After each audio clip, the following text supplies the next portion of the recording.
Here we go, here we go. Move it, move it, move it. Yeah. Beautiful. Next man up. Yeah. Let's go. Hello and welcome to the show. I am your host, Donovan Lee Dean, actor, author, and rhythmic poet.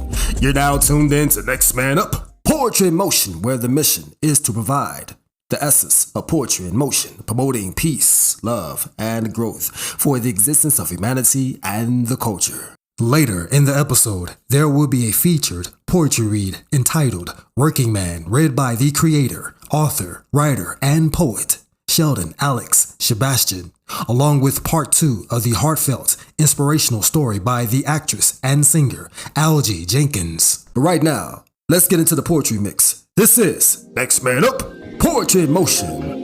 Yeah. Let me chime in on this one right here, man. Beautiful. The people mission. Know what I'm talking about? Damn!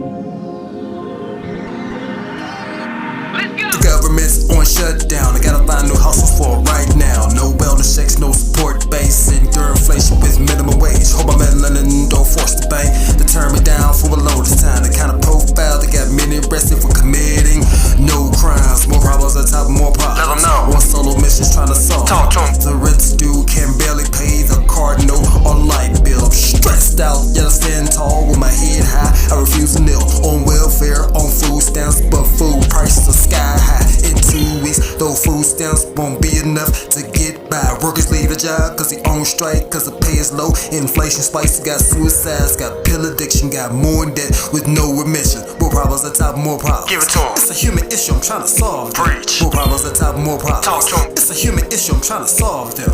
Damn!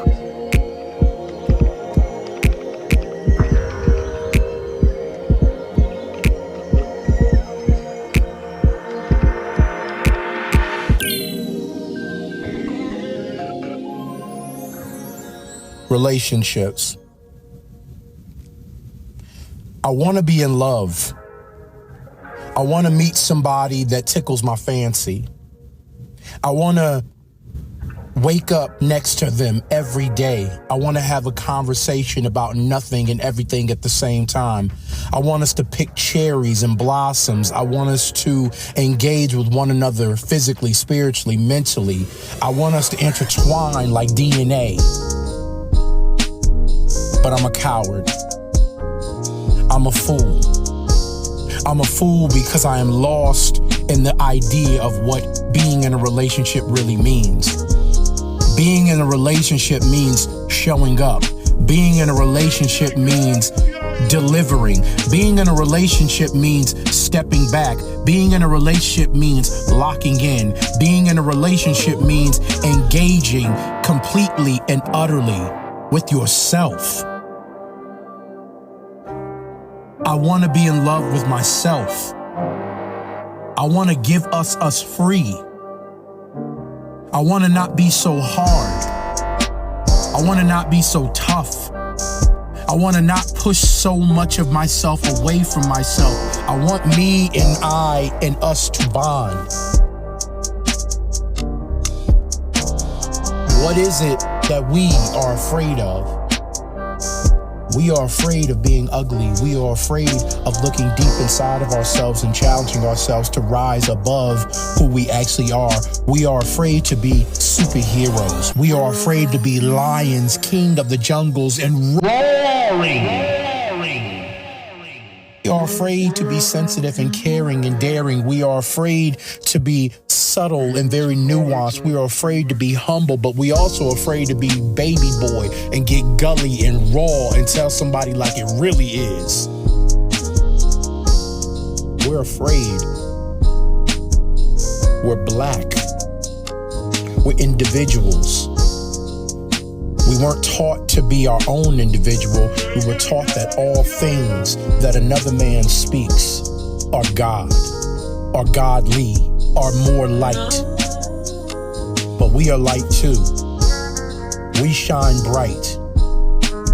We are gold. We are the essence of love and of light. I want to be in a relationship with me. I want to be in a relationship with you. I want a relationship with life. But first, you gotta be in a relationship with yourself.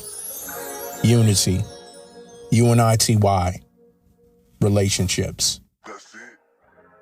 Here we go. Next man up. How do you love a black man? From a queen to her future king, you are a king. You are the tree of life, the reality of my existence.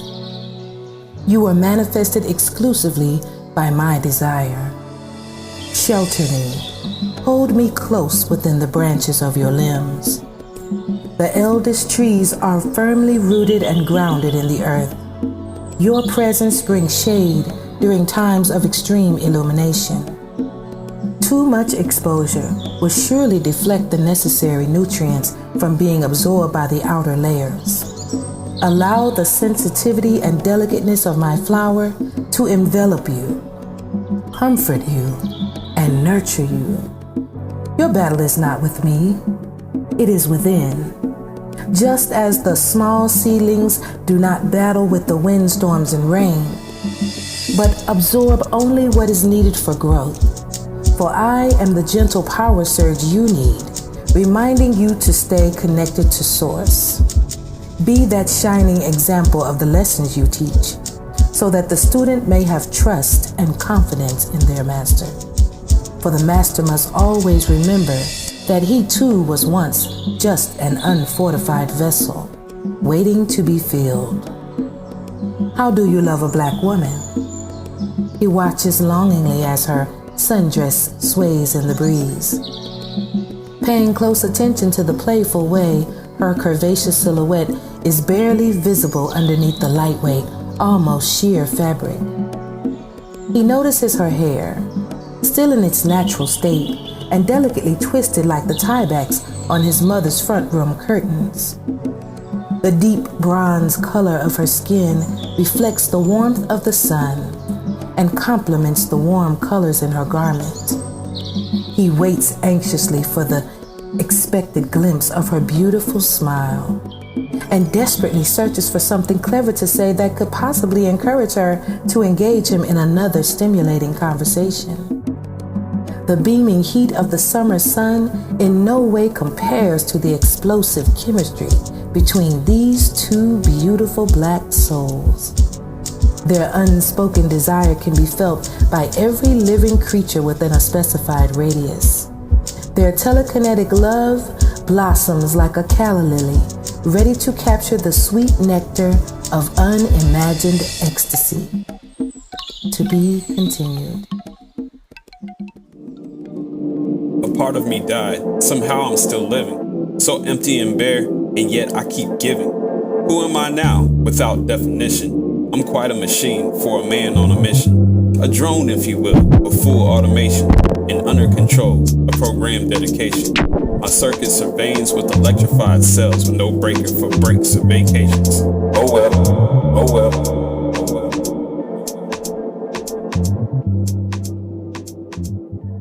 That was the poem Working Man, read by the creator, writer, and poet Sheldon Alex Sebastian. Up next is an intense, true story read by the creator, actress, and singer Algie Jenkins. Queen, talk to him.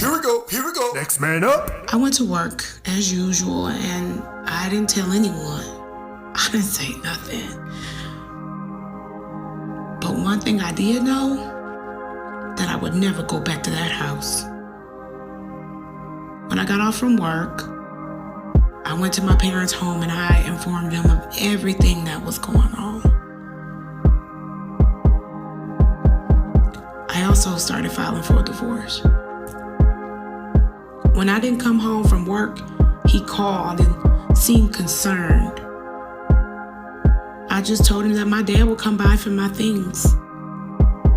Once he realized that I wasn't coming back, he started calling and harassing me. I applied for a restraining order, but it was denied because there were no reported cases against him. You see, through all the abuse, I never called the police. I never even said anything to anybody. So once I'm asking for a restraining order, there's no record of anything. It just all seemed fictitious. Our divorce was final in a span of about 90 days. And the court allowed us to just keep the things that we had that were in our name, except for just one car.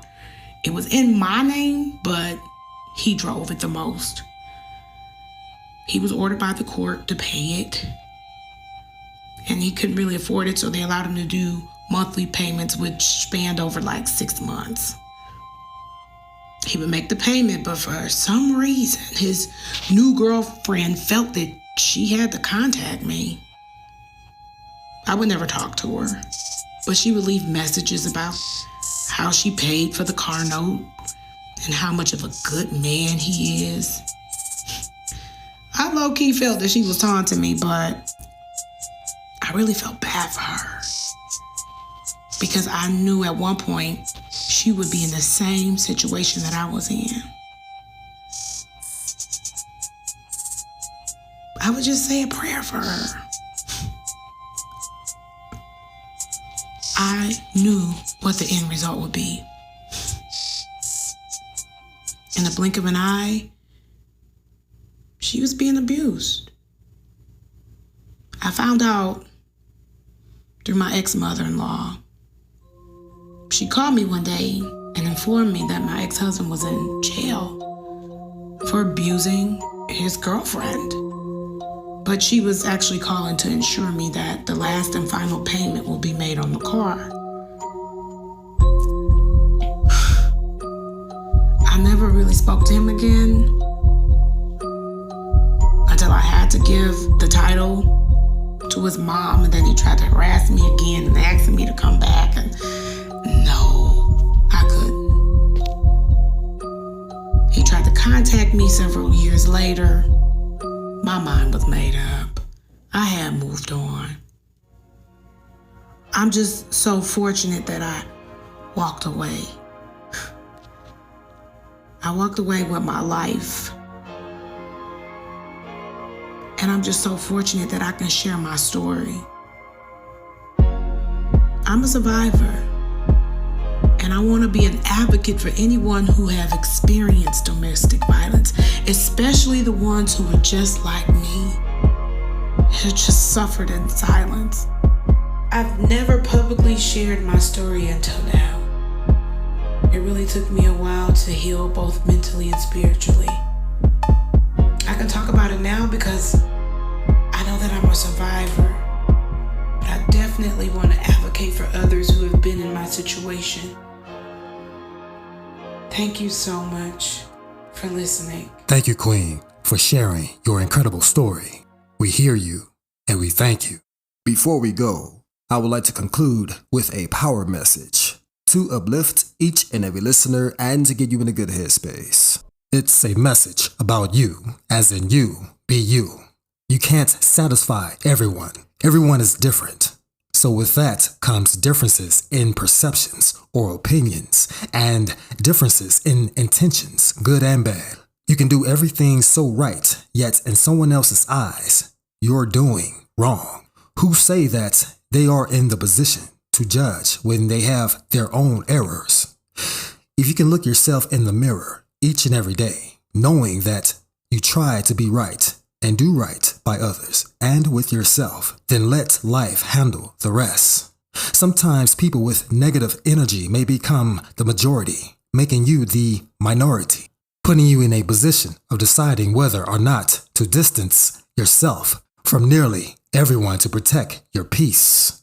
Whichever you choose, protect your peace. Thanks for tuning in to Next Man Up, Poetry in Motion. I am Donovan Lee. You can find my poetry books, children's books, and coloring books on Amazon at booksbyladine.net. I am Donovan Lee, actor, author, and rhythmic poet. Until next time, peace. Yeah!